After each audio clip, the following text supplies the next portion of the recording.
ఇటీవల ఒక చిన్న కుక్కపిల్ల కరవడం ద్వారా ఉత్తరప్రదేశ్కు చెందిన బ్రిజేష్ సోలంకి అనే ప్రో కబడ్డీ ప్లేయర్ మరణించడం ఎంతో విషాదకరం. ఇది మనందరికీ తెలుసు. ఈ విధంగా రేబిస్ సోకడం ద్వారా మరణించడం అనేది తథ్యమా? ఇది అనివార్యమా? లేక రేబిస్ మీద మనకున్న అవగాహన రాహిత్యము, అలసత్వం వల్ల వస్తున్న మరణాలా? ఎందుకంటే ఇలాంటివి దేశవ్యాప్తంగా ఎన్నో, ఎన్నెన్నో.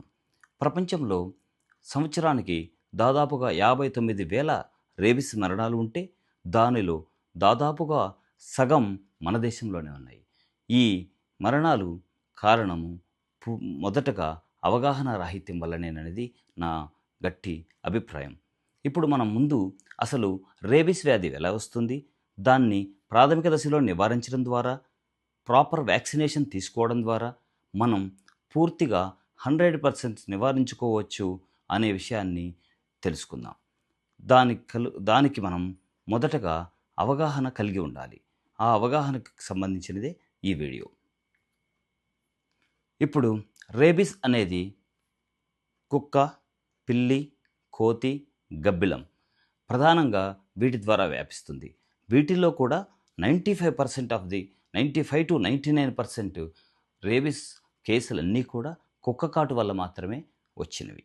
ఇది WHO రిపోర్ట్స్ నుంచి చెప్పడం జరుగుతుంది. అయితే కుక్క కరిచినప్పుడు మొదటగా మనం ఏం చేయాలి? కుక్క కరవగానే ముందు మనం చేయవలసింది కడగటం. కడగటం, కడగటం. ఎందుకు కడగటం అనే దాని మీద ఎంత స్ట్రెస్ చేస్తున్నానంటే నేను, వ్యాధి సోకినప్పుడు కాదు, రేబిస్ కుక్క కరిచినప్పుడు మొట్టమొదటిగా వైరస్ మన శరీరంలోకి, కండరాల్లోకి ప్రవేశించే అవకాశం ఉంది.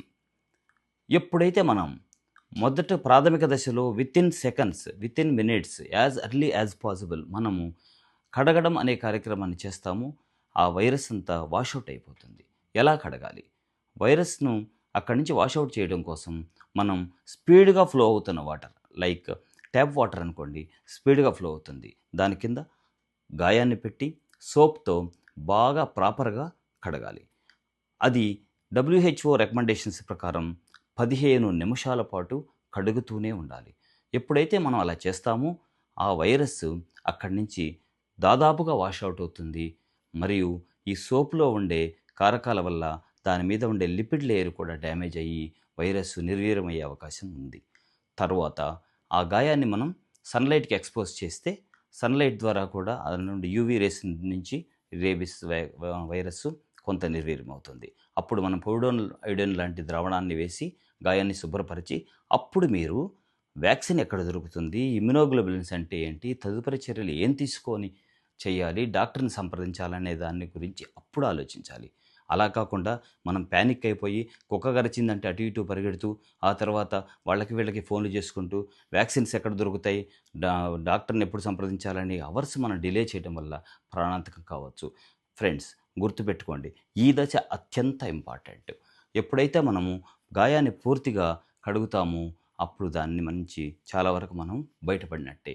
దానికి విరుద్ధంగా అవగాహన రాహిత్యం వల్ల చాలామంది ఏం చేస్తారంటే పసరు వేయటం, పసుపు వేయటం, పౌడర్ వేయటం, రక్తం కారిపోతుందని దాని మీద గట్టిగా కట్టు కట్టడం, ఇలాంటి చర్యలు తీసుకోవడం మరింత ప్రమాదకరం. జాగ్రత్త. అవగాహన కలిగి ఉండండి ఈ విషయంలో. కాబట్టి మనం మొదట చేయవలసిన ఈ స్టెప్ మీద మనం స్ట్రెస్ చేసి మనం ఫాలో అయినప్పుడు చాలా వరకు రేబిస్ వ్యాధి మనకు సోకకుండా మనల్ని మనం రక్షించుకోవచ్చు. తర్వాత నెక్స్ట్ ఏం చేయాలి?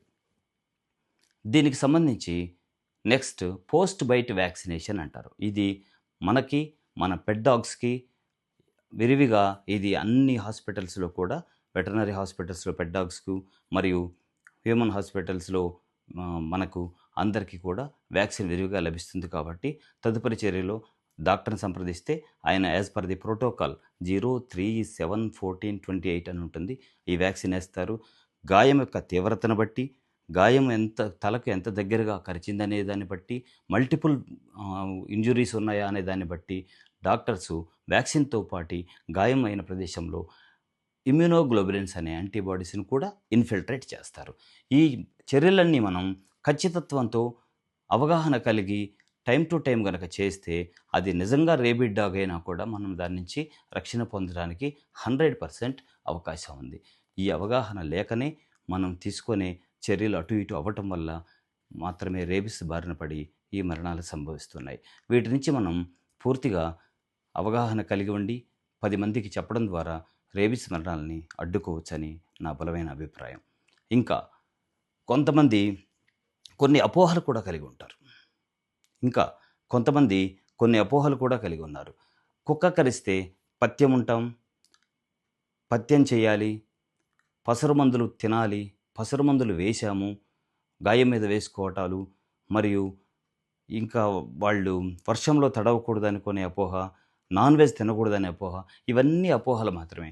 ఆ అపోహలు, ఈ మూఢనమ్మకాల వల్ల జబ్బు తీవ్రమవుతుందే కానీ మనకి తగ్గదు. ఏదైనా తినచ్చు, ఏదైనా తాగొచ్చు, ఏ పసరు మందు దీన్ని వైరస్ రెప్లికేషన్ని అడ్డుకోదు.